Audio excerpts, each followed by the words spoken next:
when you're in sessions and here on the weekend, but it's a pleasure to have you all. My name is Riddhi, and I support the work of the UNFCCC Capacity Building Subdivision. And together with the Action for Climate Empowerment Unit, we run this really nice program called Youth4Capacity, which provides capacity building for young people on climate action topics. So yeah, please feel free to scan the QR code, learn a little bit about the program, but I'm also here in this room for the rest of the day. So please do feel free to come by, ask me any questions, how you can engage, happy to help you all out.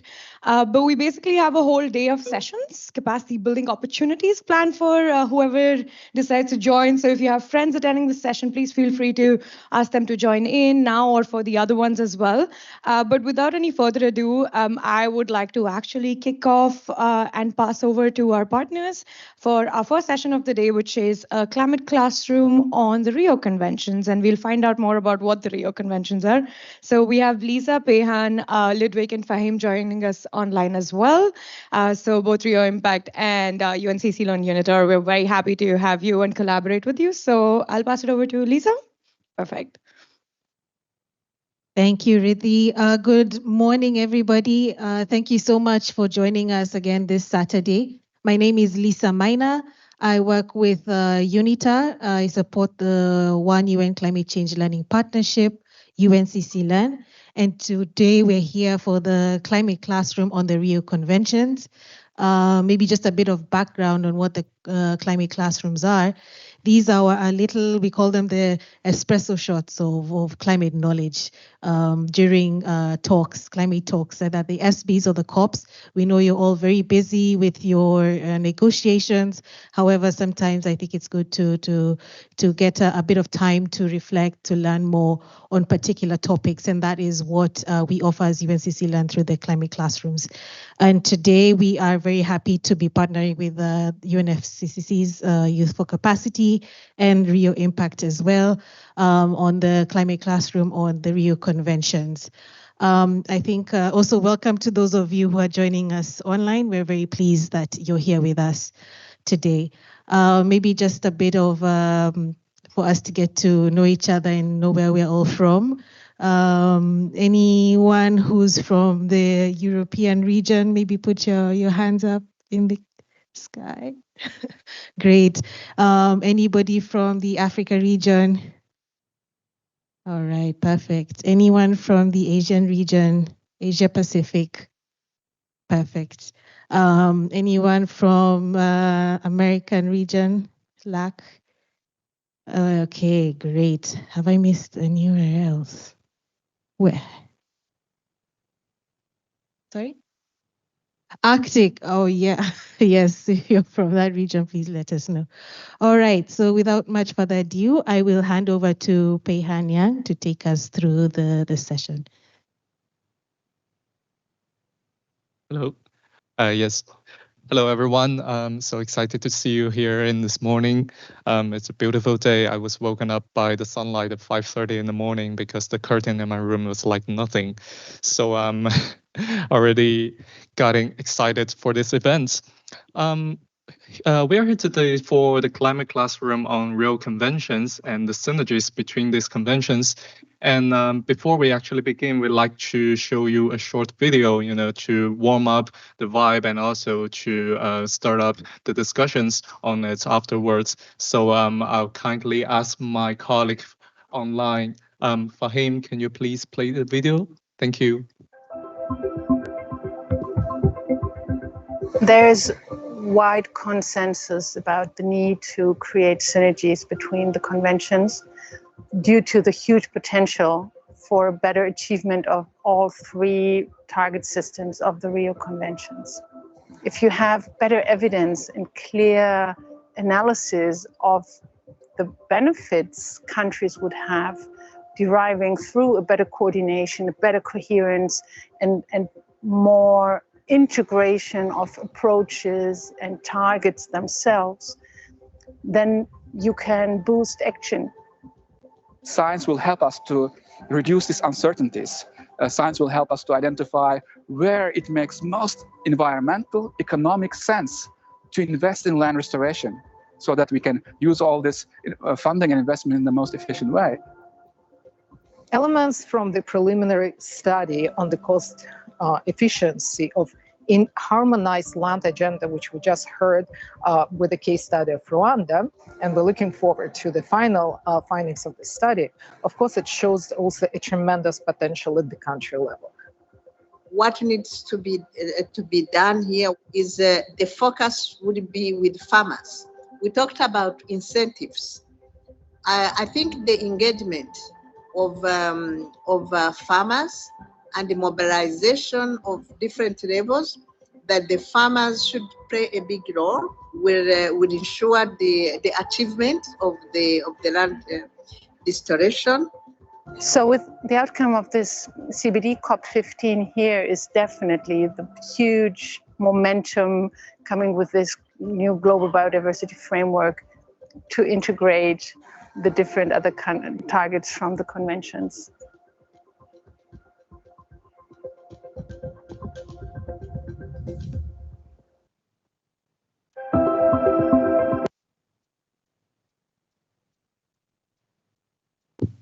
Great. Thank you very much, Fahim. And the video was way much smooth when I watch it on YouTube than here. But I believe you all get the idea of it about the Rio Conventions, that is the UNFCCC, the Convention on Climate Change, the CBD Climate Convention on Biodiversity, and the UNCCD, the Convention to Combat Desertification.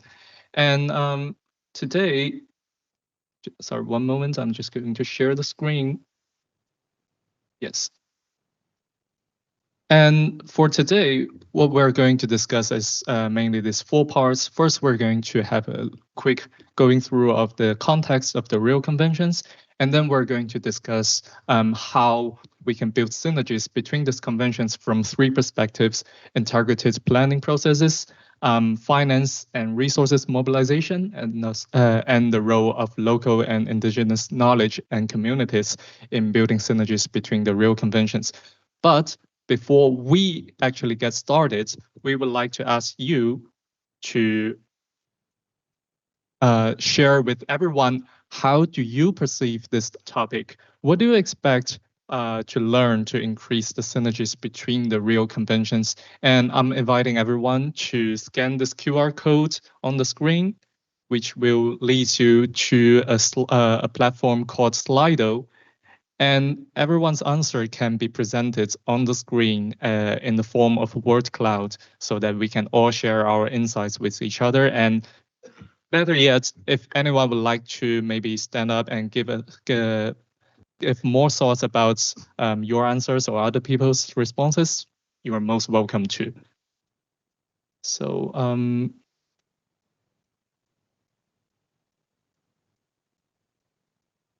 yes.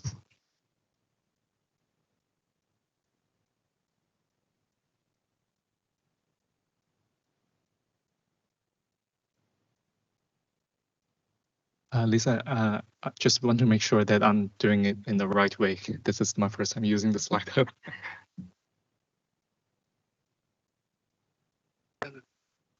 I use.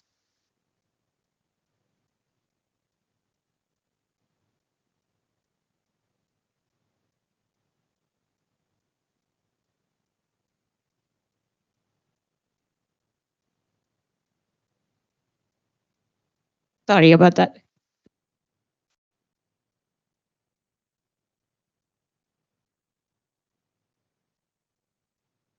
Great. So I'm already seeing some answers now.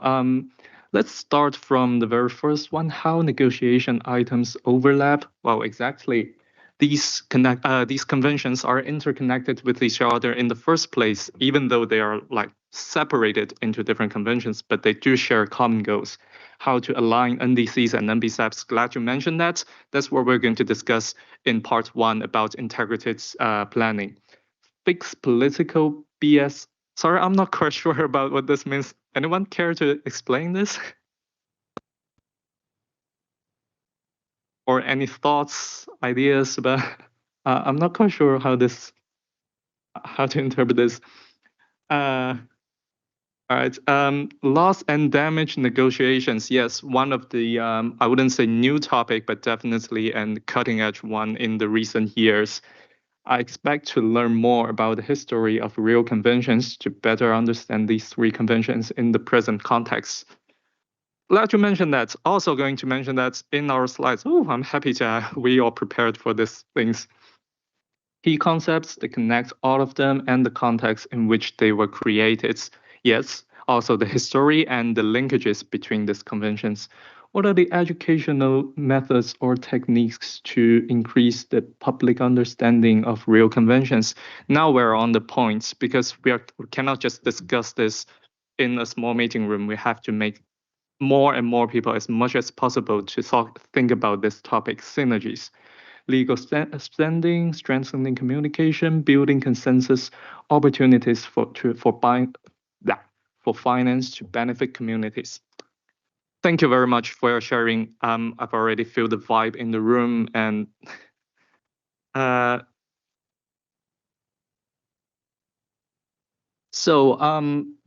without further ado, I'm going to give the floor to my colleague Ludwig online, and let's get started with the first part discussing the context, the history of the Rio Conventions, and don't worry, we'll have enough time, definitely enough time for more interactions for each modules and by the end of this session. So Ludwig, I'm giving the floor to you. Thanks a lot, dear Pehan and dear colleagues. It's a pleasure to be with you today. I hope you can hear me well, and let me know otherwise. So all the remarks and questions you just mentioned on the Slido, I think they are extremely interesting and to the point for our session today. We may not have the time today to delve into all these aspects, even though we are going to try as much as possible. But to let you know already on Monday morning, we have a test training that will go more in depth in those questions related to the synergies among the Rio Conventions. So you are most welcome to join us on Monday morning. Pehan will be able to give you more details on the venue and the timing. We'll be having a 4 hours training on the topic. So you're also welcome to join in case you'd like to know more. And today we're going to do our best to go in depth as much as possible and to address some of your key questions. So the synergies between the Rio Conventions, what is that exactly? Why is it so important? And to start with, I'd like to remind you a bit of the context, in terms of the history of these 3 Rio Conventions. They were born, so to say, at the Earth Summit in 1992 in Rio de Janeiro. That's why we call them the Rio Conventions. They are the 3 sister conventions because they were time-wise born almost at the same time. And these 3 conventions, you will see they have a lot of potential for synergies. They can work extremely well when looking at realities at the landscape level, at the national level. They can work well together. And so even though in the past we may have had the tendency to look at them a little bit in silo, even though you will see the call for synergies has been there already almost after those conventions were born. So it's an old topic, so to say, but this topic becomes more and more important today for different reasons that we're gonna explain. And so just to remind you, these 3 synergies, these 3 conventions, we've got the convention on combating desertification, the UNCCD, that is now the custodian of one of the key sustainable development goals on LDN, land degradation neutrality, to counterbalance the degradation of land resources at global level. Then we've got the UNFCCC that you know well because now you're attending the subsidiary bodies meeting of the UNFCCC. And we've got the CBD, the Convention on Biological Diversity, which you probably heard of, this very important new framework at global level, the GBF, the Global Biodiversity Framework. And very important will be to understand the connections between the GBF targets, the Paris Agreement goals, and land degradation neutrality under the UNCCD. And so on the next slide, let's look more in detail at why the synergies are important and what are synergies. Synergies are about creating an outcome that is greater than the sum of individual contributions. So by working together with those three conventions, we can achieve results that are bigger than just working with those conventions in silos. And that you will see through country examples as already a lot of cases where we can see the benefit of the synergies. There are many interlinkages between those conventions. We're going to come back on this, and many entry points to seize the synergies, including on integrated planning of national strategies, on joint monitoring, data collection, reporting and evaluation, but also collaborative financing. And you will see also today how important the knowledge of local communities and indigenous people is to seize the synergies. We're going to have a presentation by Fahim on that topic. So on the next slide, why those synergies are important?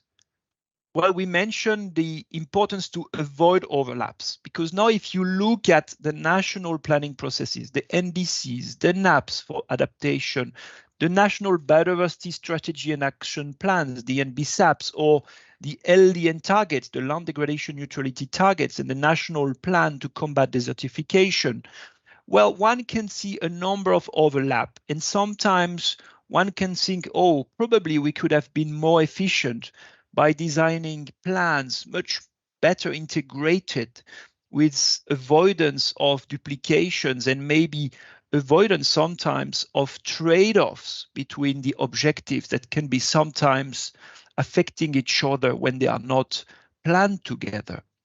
A number of co-benefits can be said. You know, if you have a more integrated plan, then you maximize, you optimize your benefits for climate, for land, and for biodiversity.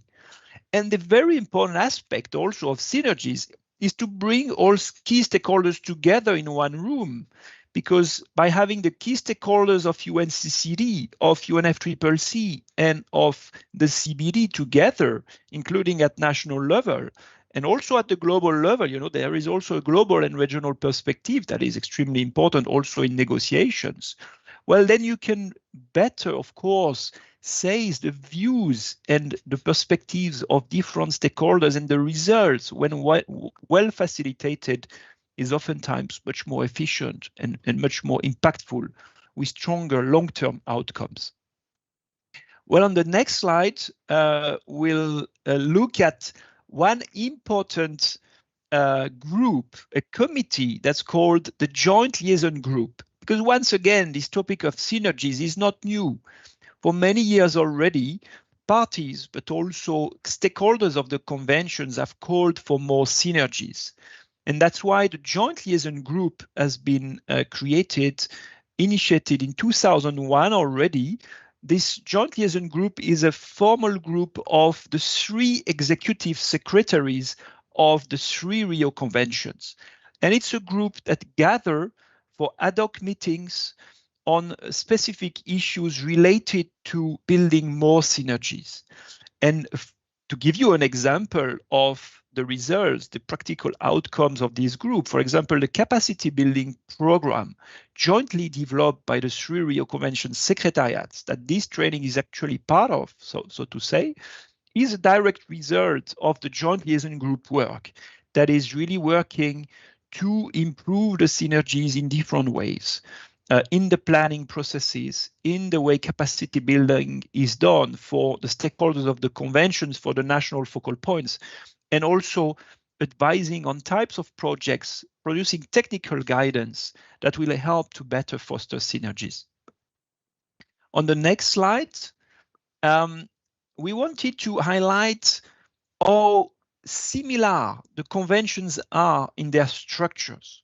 So if you know already how the UNFCCC is structured and works, you know, with different types of bodies around the convention or working as part of the convention, then you will easily understand how the CBD and UNCCD are structured, because it's very similar. You've got also subsidiary bodies.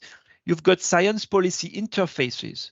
You've got capacity building initiatives. For example, on the science policy interfaces, I'm sure all of you know the IPCC, the Intergovernmental Panel on Climate Change. You probably also know the IPBES, the Intergovernmental Platform on Biodiversity and Ecosystem Services, that is also meant to articulate the relationships between science results, and policy making. And for the UNCCD, it's called the SPI, the Science Policy Interface of the UNCCD.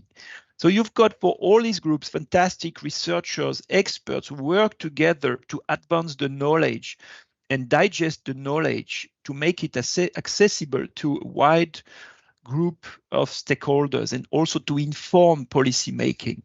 So, you know, when those science policy interfaces work together, and this has happened in the past, it's also a perfect entry point to build synergies for Rio Conventions by having stronger data, better data available for policy making. So that could be also an orientation, you know, to look at how these science policy interfaces can work well together to inform how countries will plan for the synergies and the respective Rio Conventions planning. And the same way, it can really well inform the negotiations. On the subsidiary bodies, so we'll not go through all the acronyms, but you can see on this slide that there are also subsidiary bodies that are meant also to discuss on scientific, technological aspects, on implementation aspects of the conventions. And these exist for the three with slightly different names. So on the next slide, just to remind you that this call for synergies is not new, as I was mentioning. It has been already an important topic in UN General Assemblies in the past. It has been an important topic in the 3 Rio Conventions decisions for many years. And that's why you have probably witnessed in conference of parties of the conventions, you oftentimes have what is called the Rio Conventions Pavilion. And the Rio Conventions Pavilion is there to promote initiatives, projects that are supporting synergies between Rio Conventions. So it's a venue to really help link biodiversity, climate, and sustainable land management together. It's a perfect venue to learn about synergies and different aspects of it. On the next slide, just to also put your attention on very important recent decisions and statements, resolutions. You know, there was a joint statement of the presidents of the CBD COP15, UNCCD COP15, and UNFCCC COP27 in 2023 that called for more synergies between the Rio Convention. In 2024, also, you probably have noticed the UN Environment Assembly, UNA 6, that also asks for more synergies between the multilateral environmental agreements, including the Rio Conventions. On the next slide, we want to put focus also on the role of national focal points. National focal points in your respective countries can play really a key role in building those synergies. So sometimes it's a question also of fostering the communications between those national focal points, of fostering a good coordination approach and having fora and committees, moments, workshops where these NFPs can work together. So sometimes they are hosted under one single ministry. So of course that is a lot, the types of communications the NFPs will have together. Sometimes they are hosted under different ministries. So one has then to break a little bit the institutional silos. And oftentimes this works really well with interpersonal relations that have to be fostered and built, you know, through different channels. These NFPs, they mandate, you know, to lead on the development of the national action plans and the national strategies for their respective conventions. So by working well together, they will have a big influence on how synergies are built. But also those NFPs, they can have an influence on the new projects developed at country level. So for example, new Green Climate Fund projects, new GEF, Global Environmental Facility projects, Adaptation Fund projects, etc. If they work well together with the focal points of those funds at national level, they can mobilize resources for practical projects at the synergy of the Rio Conventions. On the next slide, just to also highlight this topic of synergies is very practical. We have many topics that are really conducive to build the synergies. You probably know about the RED+, this mechanism to reduce the emissions of deforestation and forest degradation.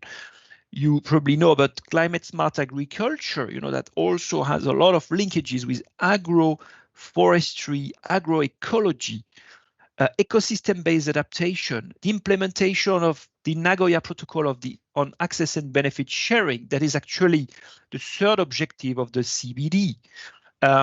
Payments for ecosystem services that can address ecosystem services related to land, related to climate benefits, and to biodiversity benefits. Land degradation neutrality implementation, ecosystem restoration, and we are in the UN decade of ecosystem restoration. That's extremely important to consider ecosystem and landscape restoration as a key driver also for the synergies. So we have a lot of topics, in fact, that can easily help to build the synergies. And there I'm not mentioning all the key sectors that include, for example, renewable energies and others that are surely with certain patterns conducive for synergies. And then on the next slide, I think, it's already now another part of our presentation on the importance of integrated planning processes for the 3 Rio Conventions. So unless there is any pressing question now, and please don't hesitate to raise your hand or note your question. We can have a long Q&A session at the end of this presentation, or for colleagues on the chat, please also write your questions in the chat. And now I'd like to hand over to my colleague Pehan for the next part of this presentation. Thank you, Ludwig. And thank you everyone for your attention. I hope you are not already got mixed by all the acronyms, IPCC, IPBES, SBs. It's a disaster for non-English native speakers, maybe also for the native speakers. But unfortunately for the next part, we're going to delve into, more acronyms, as you can already see here, NDCs, NAB, NBSAPs. But here we go, the integrated planning of national processes. As Ludwig has already introduced, that the Rio Conventions share common goals with the Sustainable Development Goals. I'm going to skip this part and delve right into it. And also, yes, the key international frameworks of GBF. And of course, before it, we have the Aichi biodiversity targets, Paris agreements, and again, the LDN targets, the land degradation neutrality. I'm repeating myself simply because I don't want you to get confused by the acronyms, because we're going to use it a lot afterwards. And following these targets, or say international frameworks, we have these 4 major national planning processes under the 3 Rio Conventions. Under the UNFCCC, we have the nationally determined contributions, the NDCs, where countries determine their voluntary contribution to reduce their greenhouse gas emissions. We have the national adaptation plans in the field of climate change adaptation, which was very much underappreciated for a far too long time, but definitely a more and more important topic now and in the future. Under the CBD, we have the National Biodiversity Strategies and Action Plans, the NBSAP, and also under the UNCCD, we have this LDN target setting program, which is also a volunteer process for each country to submit their targets to set their LDN targets. And for these important national planning processes, we have identified several important opportunities to promote the integrated planning. Please don't be scared by all these words. We're trying to improve our slides as well. But for each of the points, I would like to just say one thing about it. First, about the shared responsibilities. As we all know that, and also Ludwig just mentioned, that the NFPs, the national focal points of each Rio Conventions, often are set under the same governmental ministries of each country. And well, not necessarily the case, but there are many of this situation. And in this case, it would be much better that these different conventions can get together and do the plannings in a more coordinated and harmonious ways to avoid the duplication. The duplication is a very interesting point. I can show you in the case study later. For the stakeholder engagement, the point is to assess the needs and priorities of different stakeholders as much as possible so that we know that what are the common goals and targets of different communities so that we can set our common targets in a better way. Capacity building. Capacity building is actually what I was doing as an intern when I was doing internship at UNFCCC, and also it is a part of the latest efforts that the 3 convention secretariats is working on. It's working on a Rio Conventions joint capacity building program to enhance the capacity, because based on what we know and based on what we learn from the joint liaison group, we know that simply ensuring the information exchange between different institutions is not enough. Building synergies require the actual capacity to make this happen. Multiplier initiatives, I'm going to show you many of them in the next slides. And finally, the analytical frameworks. For example, we show here that the WWF presented an analytical framework to integrate NDC and NBSAPs in a better way. And also, ISDs and GIZ all presented different analytical frameworks to encourage the synergies between the Rio Conventions planning processes. As I mentioned just now, the initiatives to support Rio Conventions planning processes, this is only a tip of the iceberg. There are a lot of organizations and initiatives contributing to this part, but what we select here are the most, I would say, the best known ones working internationally. And here we come to the fun parts about the synergies in practice. And I would like to give you a very brief introduction of 3 cases of Rwanda, Grenada, and Benin. About Rwanda, you remember that I just mentioned that to avoid duplication is a very important goal for integrated planning, because it so happens that before, not now, of course, when Rwanda was planning for their LDN targets and also drafting their NDC and NBSAP, it so happens that they set their targets on protected land areas in a siloed manner. So they're doing it, so basically we can say it's an overlapping processes. And the ELD initiative when they do the case study in Rwanda, they figure out that the targets set by these three plans altogether, they cover a huge and immense land area that is even larger than the whole territory of Rwanda, which I believe you find this kind of like hilarious things. But it so happens this is the result if we don't have an integrated manner to do the plannings, especially when these plans are so important, are strategic to the national development for the next at least 5 to 10 years, if not a longer term.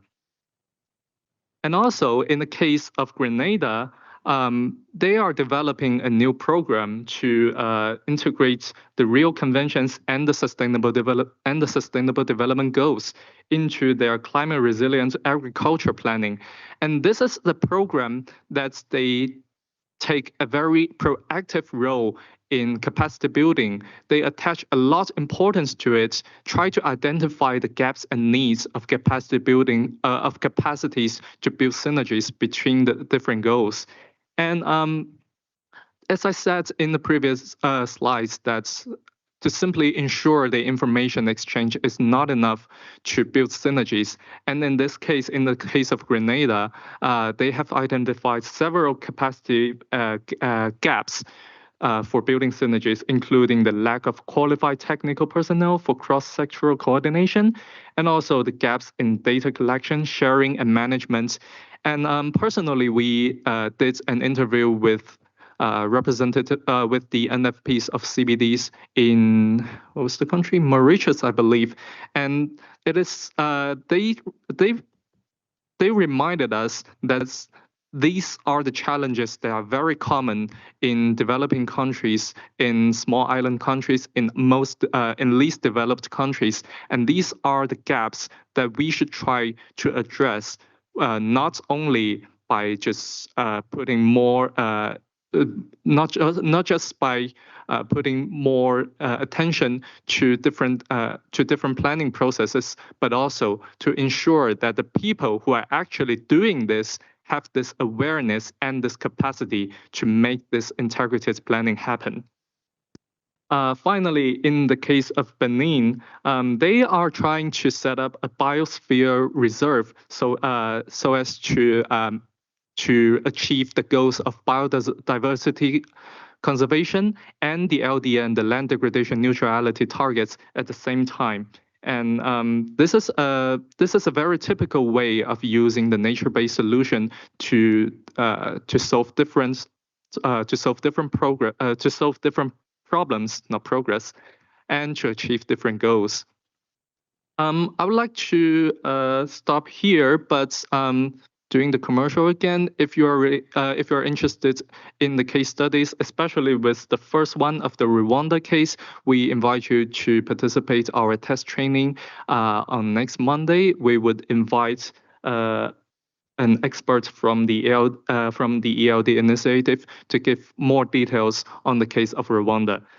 But for now, I'm giving the floor back to Ludwig and to elaborate on accessing and mobilizing finance for synergistic projects. Back to you, Ludwig.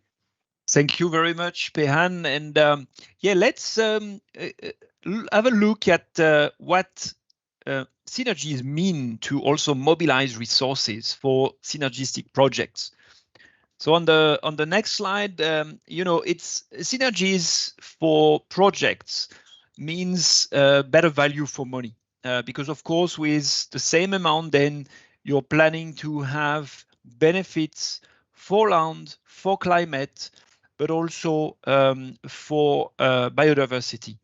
And so you can increase, the value, the level of outcomes by seizing those synergies. And you can also make it more attractive to the private sector in different ways, because by having those synergies well integrated, then your project is also more viable and more sustainable in different ways that include, for example, your project is better prepared to the adverse impact of climate change because you will have thought about adaptation benefits and making your project less vulnerable. Then you will also have delivered on biodiversity benefits that may be relevant for payments for ecosystem services approaches, tomorrow maybe for biodiversity credits. On the climate side, maybe the private sector can also leverage on the climate mitigation benefits.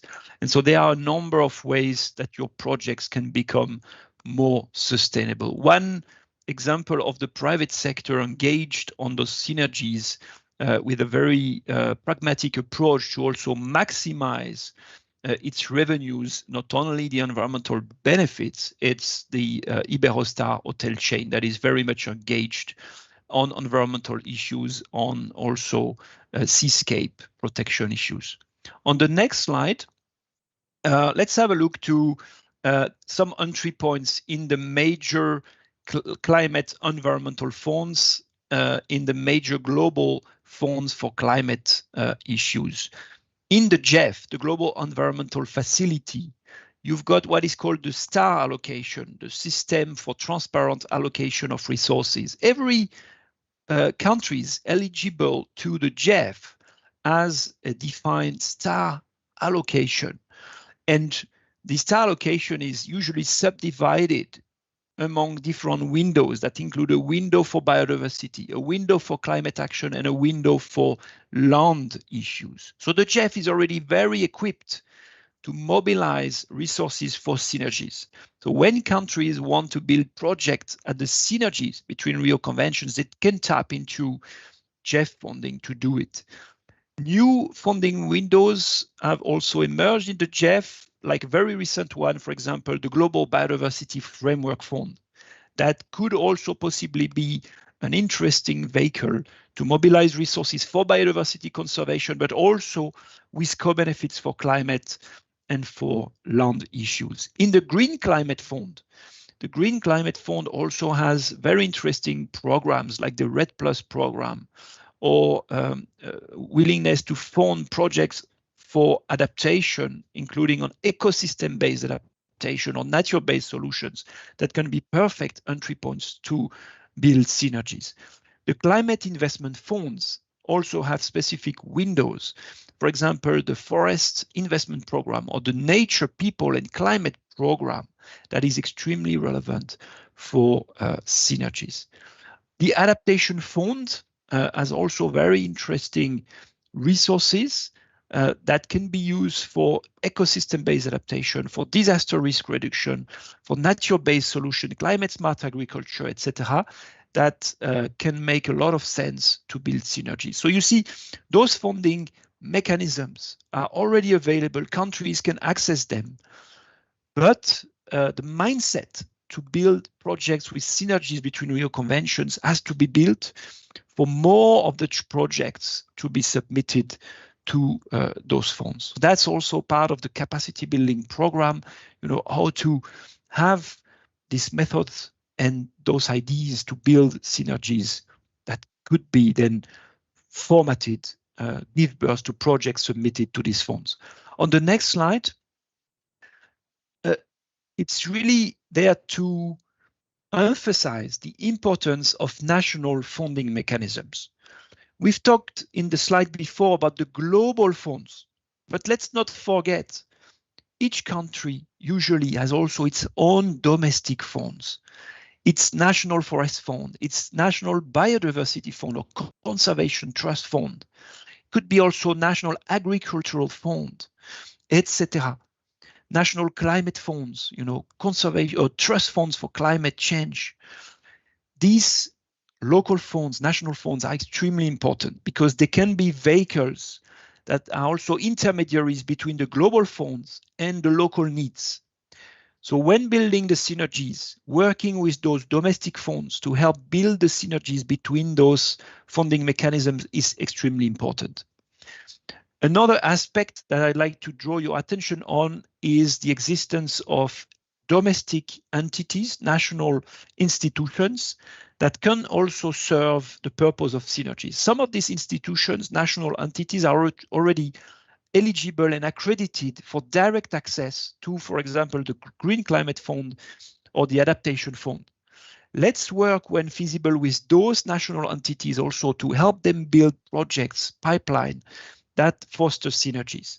An example is SANBI, the South African National Biodiversity Institute, that is accredited both to the Green Climate Fund and to the Adaptation Fund. And on the next slide, I'm going to show you, so that's SANBI, they have access to the Adaptation Fund, to the GCF, but they also develop and implement GEF projects. So it's a good example of a national institution that is able to mobilize those global funds, and that could develop projects, a pipeline with strong focus on synergies. On the next slide, I'm just going to show you one project of SANBI. This project, oh, sorry, I see there is something with the formatting of the title, but the The project is about a micro financing facility for local climate action geared towards adaptation to climate change. So what SANBI has done, in this case with the funding from the Adaptation Fund, they have created a local funding mechanism that will mobilize funding to support local SMEs and local farmers to adapt their practices to climate change. And this comes with agroecology. This comes with better land management. So this comes with a lot of synergies for the 3 Rio Conventions. So you see, this is just an example of how working with those national institutions, connecting them with global funds, can also be conducive to projects that deliver synergies on the ground. And so with that, I'd like now to give the floor to my colleague Fahim for the next part of the presentation. Thanks, Ludwig. So good morning, everyone. So as Ludwig previously mentioned, indigenous community members can actually play a very important role in achieving synergies. So in this particular session, we will explore some of the case studies, and we will try to learn how other countries, other indigenous community members are actually trying to ensure both nature-based solution, they're preserving their I don't know if it's only me. I think there is a small connection issue. Pehan, can you advise if it's also the case for you in the room? No, Ludwig, everything is going well here. We can hear you and Fahim loud and clear. Oh, perfect. So that's only for me. Perfect, great. Just wanted to check. Yeah. Sorry for that. No worries. Yeah, no worries. Just in case if there is any issue, just let me know.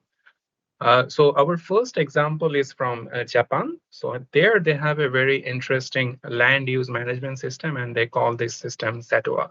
So under that system, what they do, they integrate different types of land, and they're supposed to try to create a system. So as you can see in this picture, so they have different kinds of land in the same area. So they have some paddy field, they have some woodland, they have some water bodies, and even in some cases, they have their house in the same area. So what they are trying to do, they're trying to create a very rich ecosystem where different kinds of trees are they have different kinds of bird, different kinds of species. So they're trying to ensure that all the biodiversity related elements are coexisting in a very perfect manner.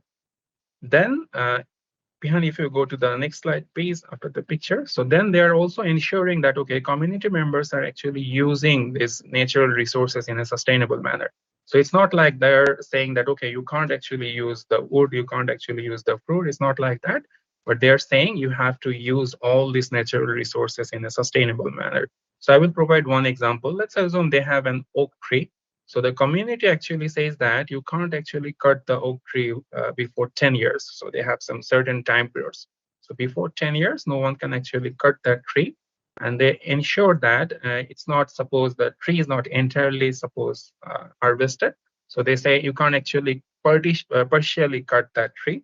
And they use this mechanism so that the tree can regrow itself, suppose after 1 or 2 years. So they have this kind of sustainable mechanism. So yeah, Pihan, stay with this particular slide. So they have this kind of, no, Pihan, if you go back to the previous slide, please. So they have this kind of, no, next slide, please, Pihan. So they have this sustainable mechanism that, okay, community members can actually use the natural resource, but they are not over exploiting. So through this mechanism, what they're ensuring, they're preserving their environment, they're ensuring that land is managed in a sustainable manner, and also they're trying to address the climate change related issues. So now we will like to move to the next example, which is from this one. So this particular example is from Ecuador. So the previous example was from Japan, which is a kind of like an industrialist country, a developed country. The second example is from Ecuador. So in Ecuador, they have a very interesting agroforestry system, and it's called Chacaba system. So I will show one picture in the next slide first, then I will come back to the previous slide again. So in Chacaba, what they do, they plant different kinds of trees in the same area. So it's a kind of like agroforestry system where they first plant the tall trees like cocoa, and these trees actually provide shade and other benefits in the area. after that, they start planting the fruit trees. Suppose in this picture, you can see they have banana trees. So that's kind of like the second layer of trees. Then they suppose move into the third layer or fourth layer, where they actually plant different kinds of small trees. Let's assume trees for extracting medicine or spice for those kind of purpose. So they have actually 3 or 4 layers of trees, and they try to create a very rich ecosystem. So now if you go back to the previous slide, Pihan, so what they are trying to do, since they are actually planting different types of tree, they're actually creating a very good ecosystem, and they're trying to protect the biodiversity. And since different trees are actually planted in the same area, it can actually help them in controlling pests and suppose different kinds of tree disease in a sustainable manner. And this particular mechanism has already received global recognition, and suppose this kind of recognition is very important so that other indigenous community members can actually recognize this practice. And we will discuss regarding this in our last slide. So it has already been recognized by FAO. Yeah. And in terms of benefit, it has definitely climate change benefit. It's these large trees, especially the large trees like cocoa, they're actually suppose absorbing carbon, and it also has land degradation related issues. It's suppose protecting land from soil or water, suppose soil erosion. It's protecting that part, and also it's ensuring water conservation. So it's addressing the land degradation issues. It's addressing the climate change related issues. So altogether, this kind of mechanism can actually be a very good example for synergistic project. And at the same time, it's also protecting, suppose the community members in different disasters. Suppose it's providing them food, it's providing them income earning opportunities. So it also has the resilience aspect. So now, Pihan, can you go to the next slide, please? So now in terms of entry points, so there can be 4 very specific entry points where we can actually learn from the indigenous community members and actually use those learning for achieving synergies. So the first one is we need to incorporate their knowledge in our policy development part and also the project design part. So these communities, like we mentioned about the Japan example, we mentioned about the Ecuador example. So these indigenous community have actually coexisted with the nature for last thousands of years. And they know how to suppose manage nature in a sustainable manner and suppose at the same time fulfill their needs. So we can actually learn lots of things, and it's important to actually build those learning in our policy development part. It will be both national level policy and also global level policy. Along with policy, we also need to bring those learning in our project design. So Ludwig mentioned about GCF, GF project. While we are actually developing this project, we need to suppose properly consult with indigenous community members. Now the problem is often it's very difficult for the indigenous community members to actually provide those inputs. There is sometimes communication gaps, so it's very important to provide them capacity building support so that they can actually proper communicate and suppose they can reach to the proper forum. So providing them that support will be very important.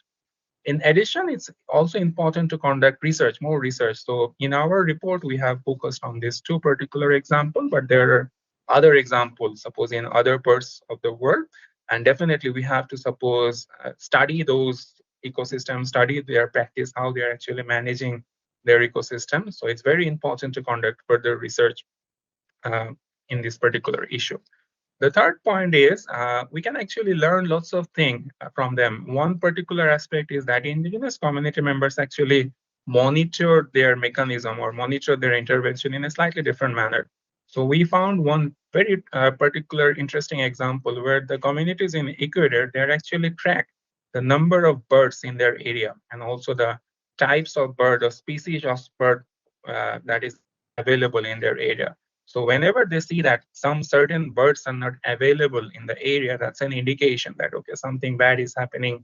Maybe there is some pollution related issues, or maybe they are having food scarcity issues. So that provides them a kind of like indication that, okay, we need to take some measures. We need to address the pollution level issues. So they have actually developed a very innovative monitoring mechanism. And possibly we can actually incorporate this monitoring mechanism or possibly incorporate their learning in terms of designing our project and also monitoring the result of our project.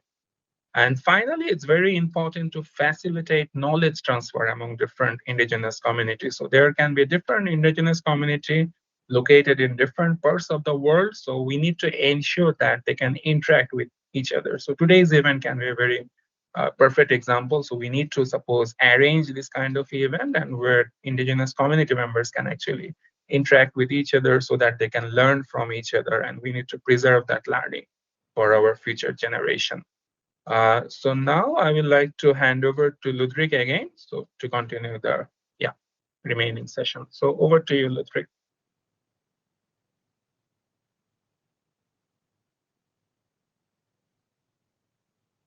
Thank you very much, dear Fahim. I think in the next part, it's really about a Q&A session, getting also the opportunity to hear from you, from your questions, from your concerns, but also any comment. So it's really an open part to have the opportunity to address any questions you would have or remarks. So I think I'm going to hand over to Pehan to help facilitate and gather your questions, and we'll be happy to have a conversation then.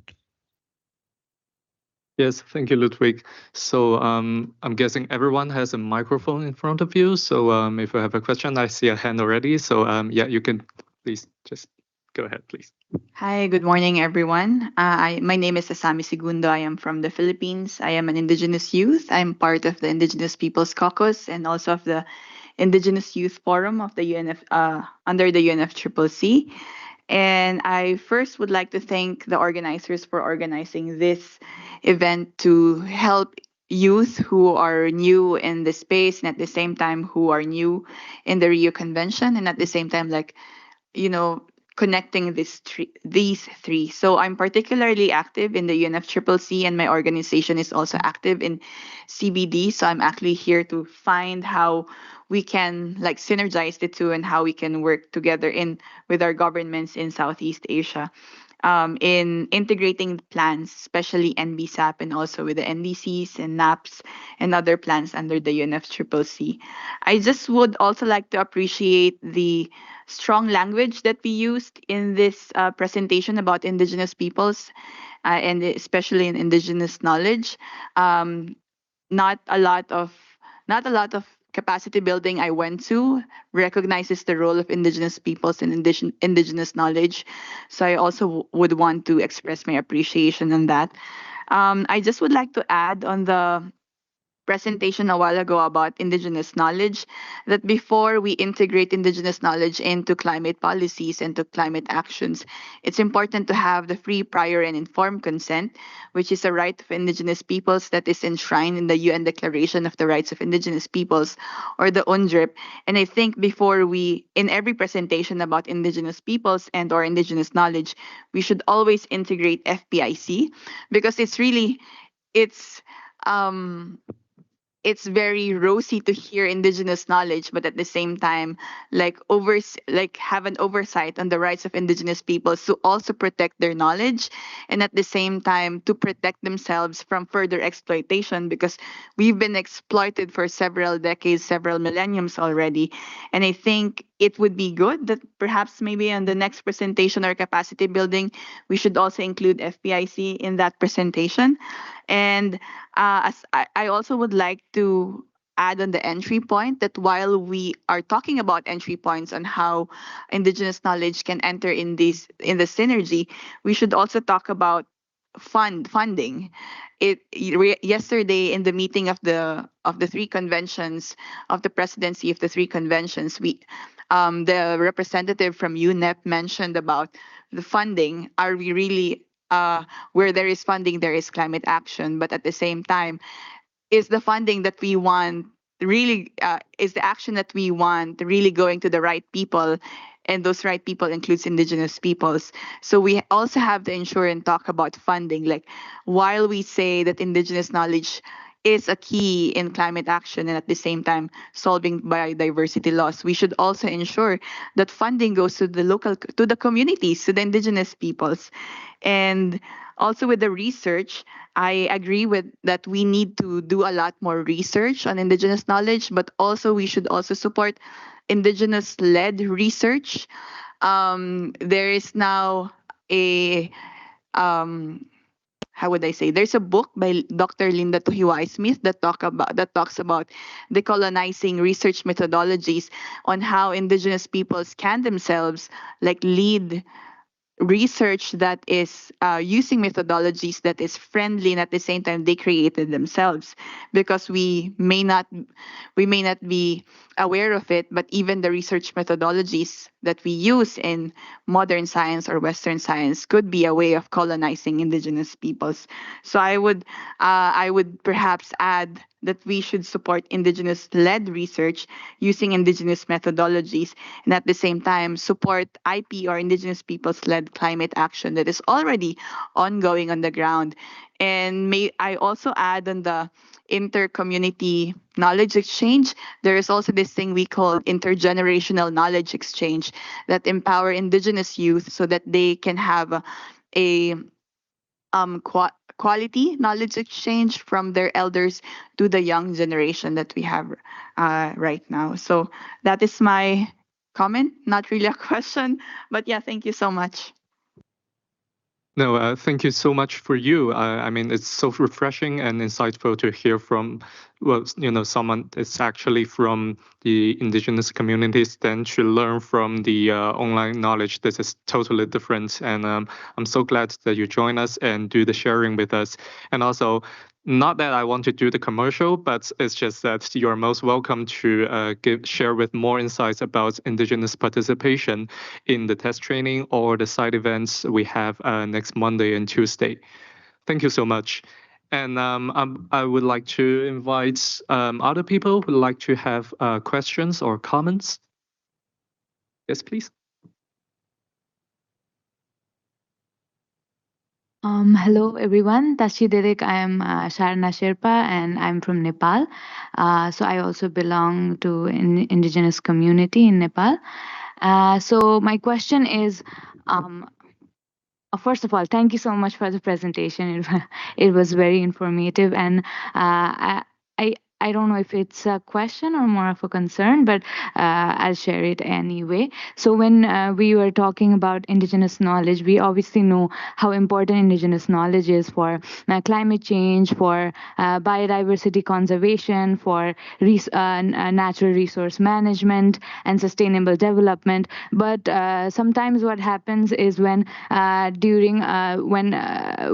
the government is trying to address problems related to conservation and climate change, indigenous knowledge gets sidelined. So as in case of Nepal, I would like to share is especially when the government of Nepal is trying to work in conservation, the people there, indigenous peoples there, get displaced, and their knowledge, which is actually very crucial in addressing the climate change, addressing the conservation, addressing biodiversity, gets actually sidelined, and they are restricted. And similarly, in also climate change, what happens is when in the NDCs of Nepal, there is a lot of talk about using electricity, using green energy as electricity, because Nepal has a lot of potential for it. But at the same time, when such projects are led, then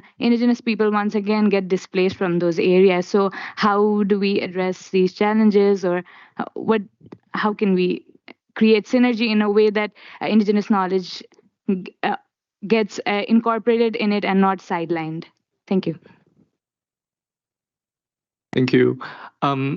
Perhaps Ludwig or Fahim, would you like to start?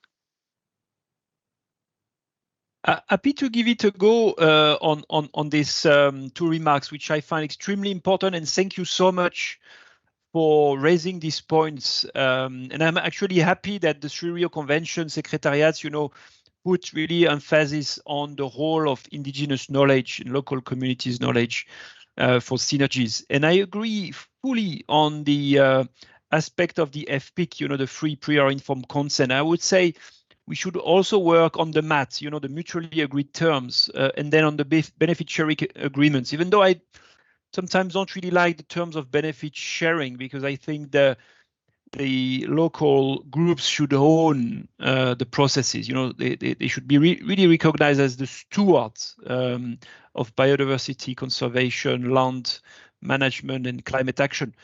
And that's where I think we should, so the FPIC is essential, but we should also empower those groups to lead on negotiations and to be winners of the negotiations. So to have always a position that makes them stronger. And that's not just to say because of principles that we have to recognize this knowledge in those groups, but that's just because we know from the examples Fahim shared, and there are so many other examples, it's just much more benefits for everyone because of all the ecosystem services that are then delivered because of the well-being for the society. So everyone wins when local groups are empowered.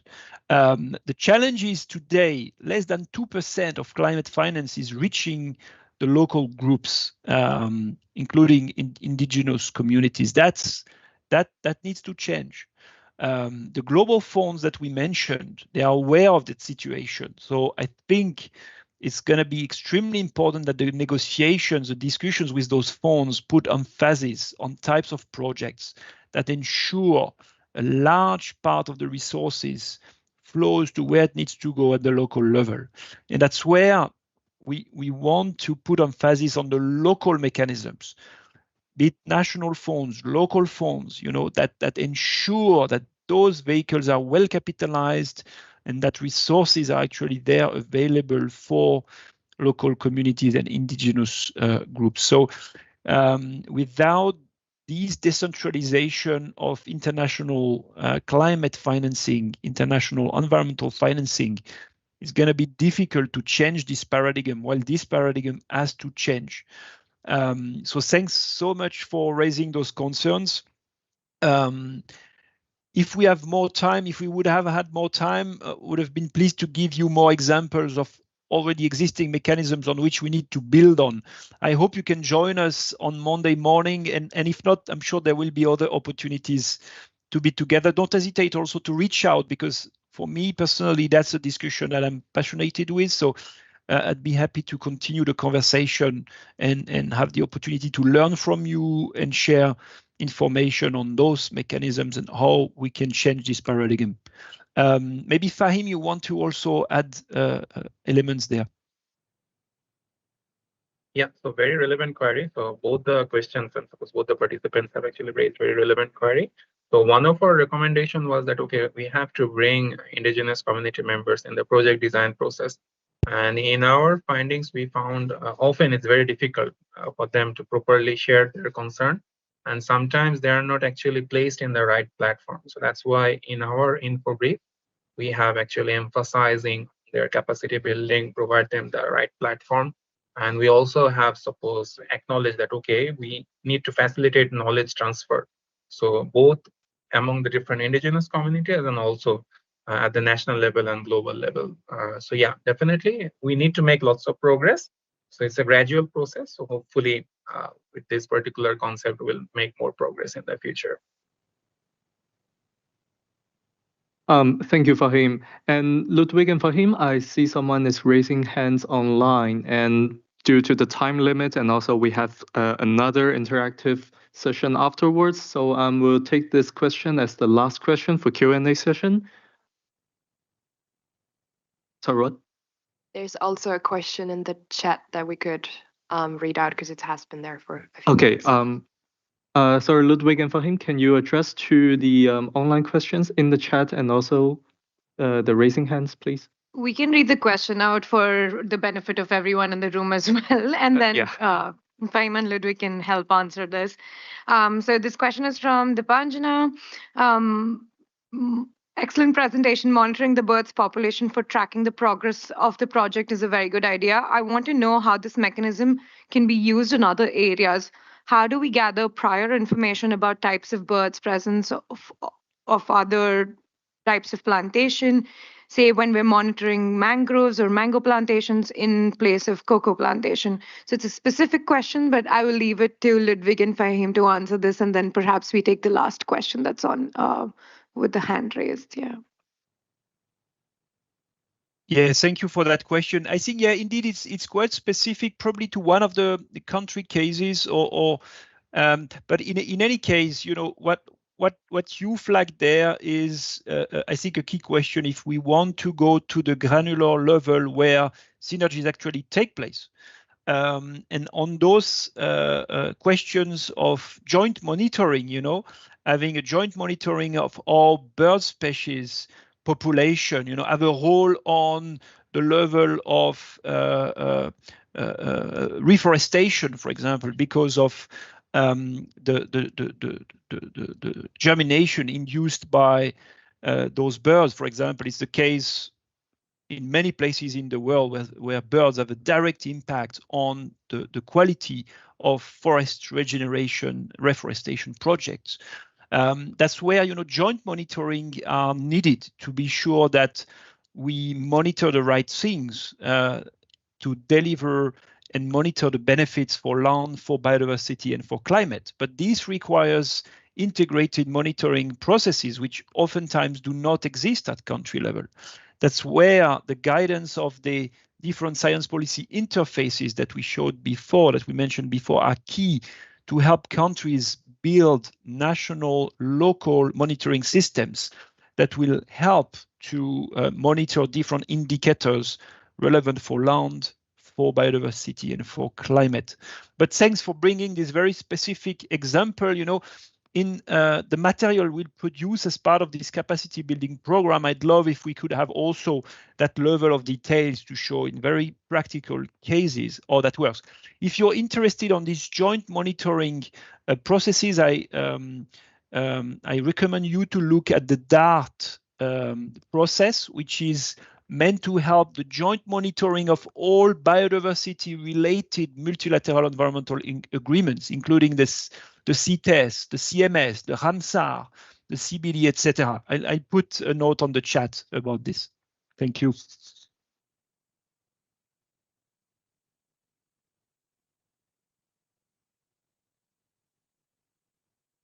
Thank you, Ludwig. And also, I see someone is raising hands online. So, sorry, I cannot see the name clearly, but would you please turn on your microphone and share with us your thoughts or your questions, please?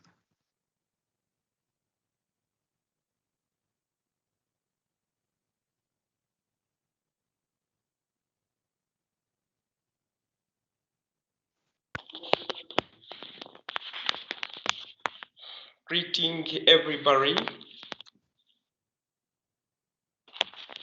Hello, yes, we can hear you clearly.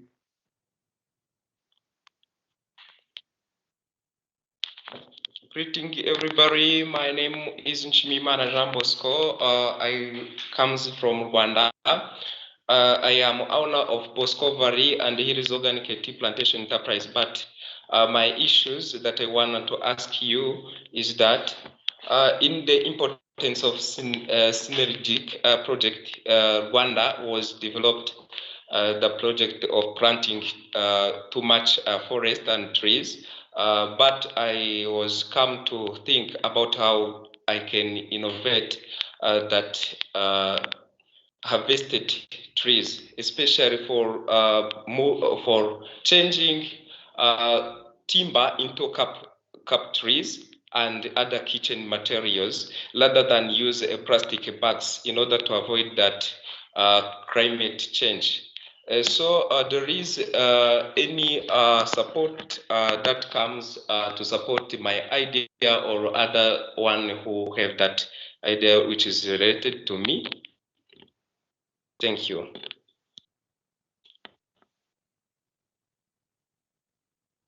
Yes, thank you for the question. That's a very specific and a bit technical question. I'm afraid that's really beyond my capacity to answer that. So if anyone would like to share your thinking about to this question, or maybe Ludwig and Fahim, would you like to talk about this? Sorry, I confess I was concentrating on addressing some comments, but maybe Fahim, if you want to address the questions. So yeah, thank you. Thank you for the query. So I think we need to have more understanding regarding the project that you mentioned. Then definitely we can have more discussion or meeting how we can actually particularly support your project or support the plan that you actually mentioned.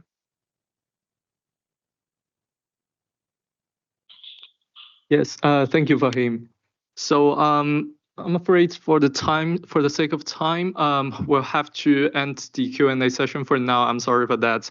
But we do have another interaction session for you to exchange your ideas about what types of actions and initiatives do you think young people can engage to boost synergies across Rio Conventions.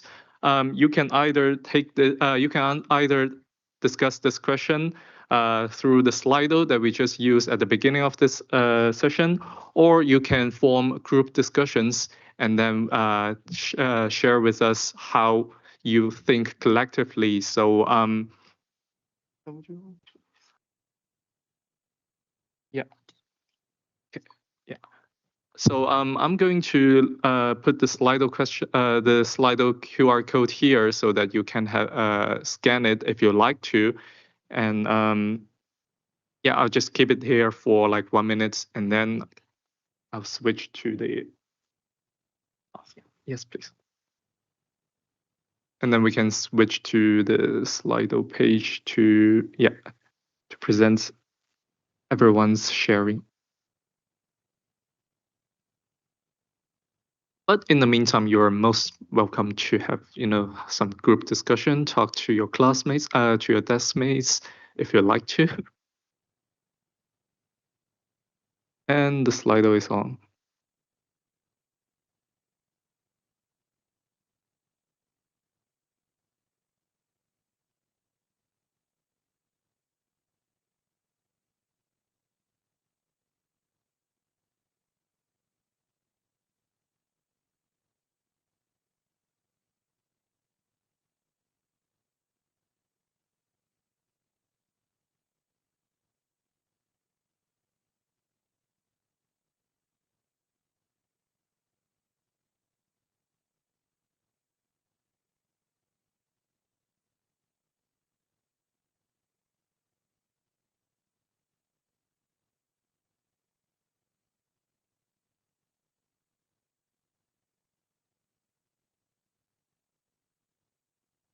Okay, given the facts, we haven't yet seen some responses from the Slido. Maybe later there will be more answers, but for now, Lisa is kindly going to help me to organize group discussions to discuss this topic.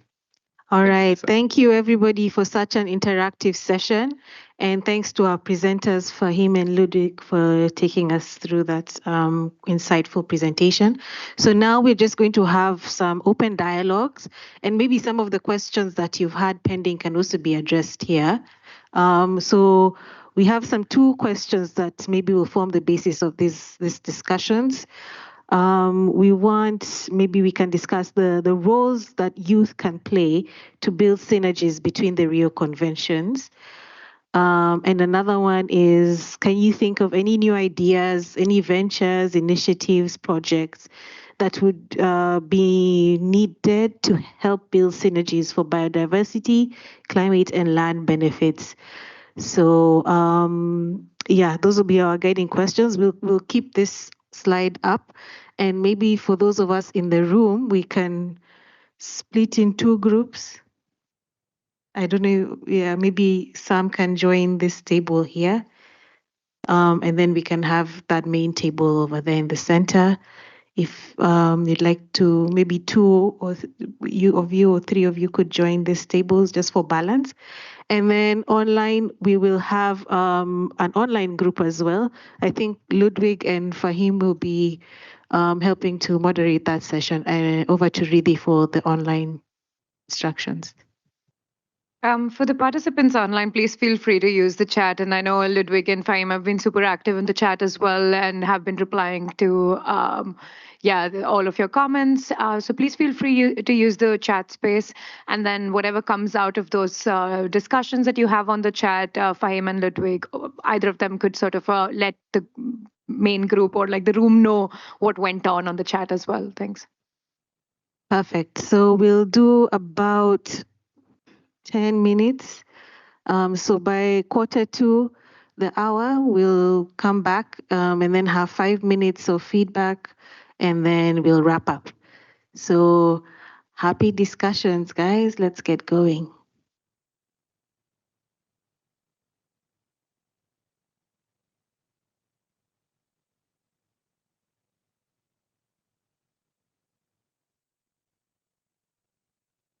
So welcome back, everyone.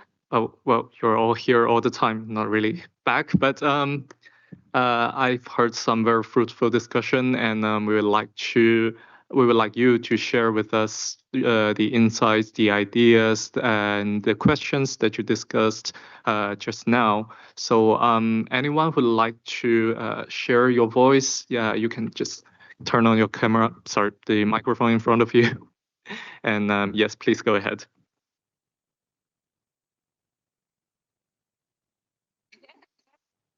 Okay, I volunteered as note taker, not as speaker, but now I will also speak. But you will complement.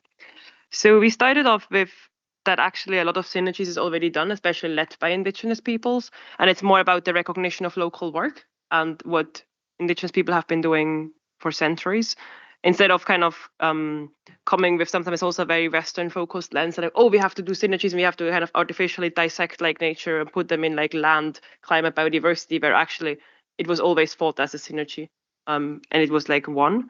So I think that was kind of like one strong point. Also, when we come in from a justice and equity lens, also we should look into how do the stakeholders outside the negotiators actually engage. What are the different processes? How can this better be aligned? Also, like how can young people lead? I mean, you also said like you're here to bring like two youth groups together. I mean, many of us have been engaging, but also the youth groups are quite divided. I mean, there are three different youth constituencies. Sometimes they talk, sometimes they don't talk, but then it's more than actually talk. Actually, how can we really work together? So the civil society groups are also like very often not really engaged. Also, I mean, there's like a lot of different barriers and reasons why this is not happening. On the other hand, also kind of pointing out a couple of main challenges in the sense, I mean, this joint liaison group has been existing since 23 years now or 24 years.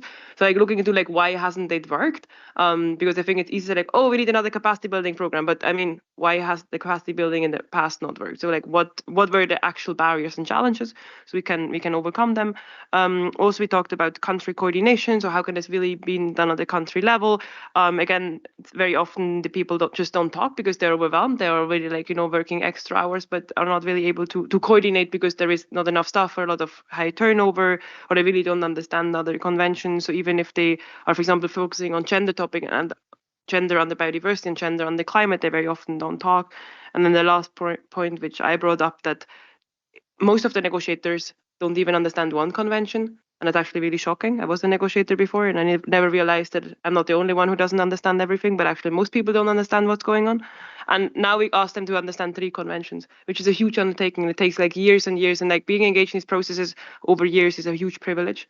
Most negotiators are attending, or civil society attending maybe like 1 or 2 sessions, and very often then there's either no funding or the other things coming up. So having the ability to engage in this process for long enough to understand what is going on is a huge privilege. So that's why I think like very targeted and specific capacity building is needed, not only on the national focal point level, but actually on the technical negotiators level, and in a way that they can actually use it, which is quite specific because everyone just follows their agenda item. But I want to open up to the group to see what I forgot. Apparently nothing. So no, there's much more wisdom in the group, obviously, but that's a short wrap up. Yes, thank you so much for sharing.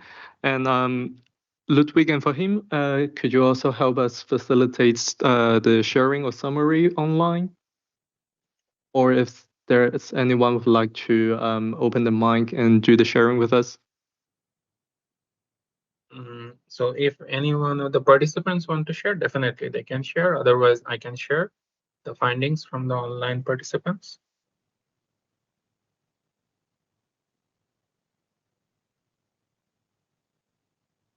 I'm just in the interest of time, please go ahead and you can maybe summarize what happened on the chat. Yeah, so one very interesting comment was that integrate the synergy issue in university curriculum and future training event. Definitely, we recognize that, okay, if we can work together with universities, that would be very helpful. And another, suppose, very interesting comment or suggestion was that, okay, youth can be a very good entry point because they can actually have a very broad perspective. They can actually contribute in monitoring process. Definitely, we recognize that.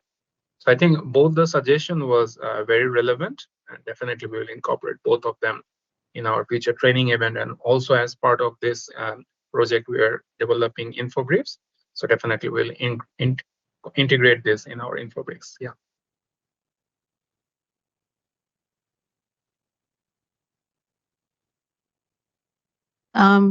We also had a group here. Yes, please He's go going to ahead. summarize for us. He had a very good example of a project. So maybe we won't repeat, but maybe he'll give the example of the project. Yes, please go ahead. So the note taker and the speaker left. So only I am now the speaker, so I have to do that. But yeah, I don't think much of the points we can add now because already a lot of good points have been added. But we have been working with the community right now in India in the hot biodiversity area. It's under the Indo-Malay area, and we try to work with the community. We don't go there just to talk about the climate change. We're trying to identify their specific language and definition on the climate change. So in this community, we go and we try to learn them what's happening right now and what have been happened the past year and how they have been working. For example, we go to the coastal committee and then we ask them what's the timing of fishing you go right now and what's the timing of the tides and what was it before 10 years ago. So they with that they identify the problems and the gap by themselves, and with that identification we work with the local government to tackle those issues.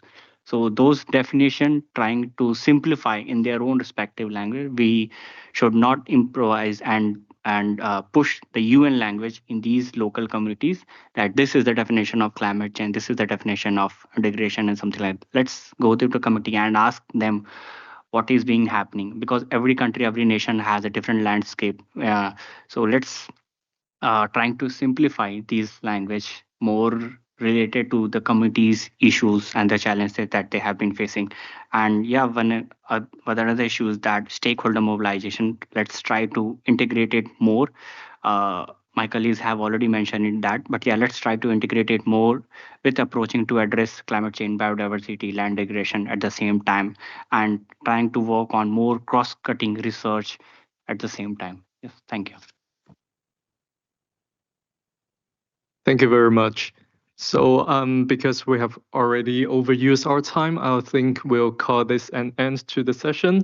I'm sad because we prepared a quick quiz to end this, classroom. You know, a class always ends with a test.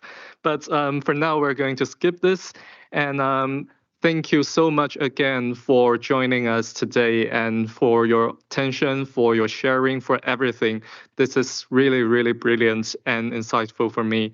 And by the end of this session, I would still like to remind you of this survey, this evaluation for the climate classroom that you are most welcome to take so that you can share with us your feedback. How do you think we can improve? What do you think we can do more in the future? And yes, please share with us your invaluable contributions. And again, the last time for this commercial is this test training that we're going to hold next Monday. And given that we just had a discussion about the youth role and the capacity building barriers about synergy buildings, my youth peers, you are most welcome to join this test training because there are many, well, I would say, policymakers that will be present, and your voices, your contributions as youth are very much welcome and very much important to know, to share with them. Thank you again for joining us, and I'll move the yes, and I'll jump back to the this evaluation form in case you haven't taken it, and let's keep in touch. And yes, really, I'll give the floor to you. While everyone has the chance to scan the QR code for the evaluation form, maybe Behan, after that, you could keep the quiz on. So for those that are interested, can still take the quiz. Yeah, why not? Yeah, just as you're leaving the room. But all of the materials and everything that any other resources that we come up with, we will upload on our web pages again. But I think this session has been super enriching because of all the participants that took the time out on a Saturday morning at 10 a.m. to join the session. So we really thank you for all of your work and being here and engaging with the session. And yeah, a big thank you to UNCC Learn, Unitar, and Rio Impact for just this fantastic presentation and enriching discussions and facilitating it. And we're hoping to do a lot more work. Yeah, so please stay engaged, and big thank you to our partners. We also have a session, sorry, Kathy, just before you start clapping, we also have 2 more capacity building sessions this afternoon, starting at 2 p.m. One on youth and NDCs, one on a very interesting simulation, gamifying sort of session later in the afternoon. So please do join us and bring your friends, bring colleagues, starting at 2. Thank you, and now we can clap. Thank you. Thank you, everyone. Thank you, everyone. Bye-bye. See you soon. Enjoy, Bonn.